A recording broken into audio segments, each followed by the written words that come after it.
Hey guys, welcome back to our YouTube channel. So today I'll be teaching you on how to get video background on Spotify.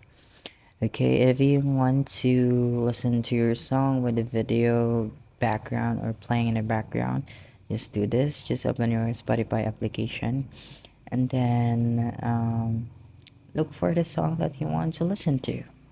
Then click on it. Here you can see that the background is only an image, so just go back to the main screen and then tap on the gear icon at the top right corner of the screen, and then scroll down and look for the canvas option.